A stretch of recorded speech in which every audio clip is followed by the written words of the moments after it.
एक स्विट्जरलैंड में रहने वाली महिला हमारे वृंदावन में कभी कभी आती थी तो हमारे आश्रम में रहती थी। एक बार कार्तिक में उसने रहा और जब वो वापस जा रही थी तो गलती से उसके बैग में एक छोटी सी छिपकली चली गई।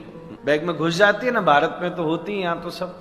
उसने पैक किया तो अब छिपकली में ताकत होती है, वो जिंदा रही तो वो पहुंच गई।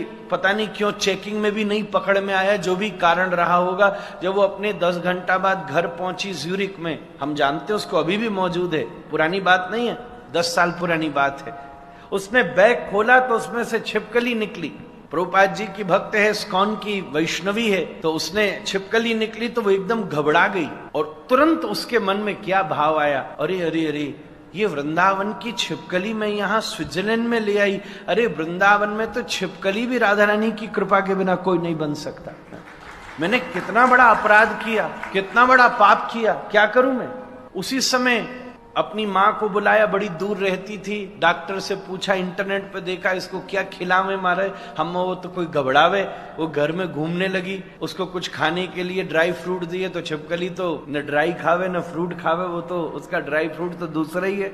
अब दूसरे जीव को कैसे मारे, तो डॉक्टर ने उसको जो भी कुछ देना था वेटनरी में करके उसको अच्छे से सील किया। उसने परमिशन ली, उसी समय 5-6 घंटा ये तैयारी करके ऑनलाइन परमिशन लेके फिर से हवाई अड्डे गई। मैं जानता हूं, साक्षी, मैंने देखा है अपनी आंखों से। तुरंत टिकट ली जाए तो कितनी महंगी होती है, कम से कम 8-9 लाख रुपया की। हवाई अड्डे पर दोस्तों से पैसा लेके टिकट खरीदी, 1 दिन रुकने की। वहां से आई वापस दिल्ली, आज पहुंची थी, फिर सुबह आ गई।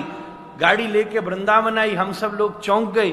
उसी कमरा में गई, ढक्कन खोला, छिपकली को निकाला, वो दौड़ करके दीवार पर चढ़ गई, कमरा में रो रो करके नाची, हे राधा रानी तेने मेरी लाज बचा ली, अगर इसको कुछ हो जाता तो मैं जिंदगी भर वृंदावन में घुसने लायक नहीं रहती। आज ये जीवित ब्रजवासी वापस आ गई, इससे बड़े मेरे जीवन की क्या उपलब्धि हो सकती है। रो रो के राधा रमण के सामने नृत्य किया। अगले दिन फिर से हवाई जहाज लेके वापस चली गई।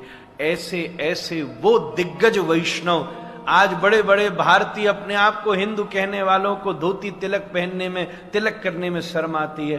बड़े बड़े यूरोपियन और अमेरिकन को धोती और चुटिया पहना दी, तिलक लगा दिया, सर्दी में 4-4 बजे यमुना स्नान करा दिया। ऐसी दिव्य, ऐसी संस्था को इस कारण से ये बालक भी बार बार प्रणाम करता है।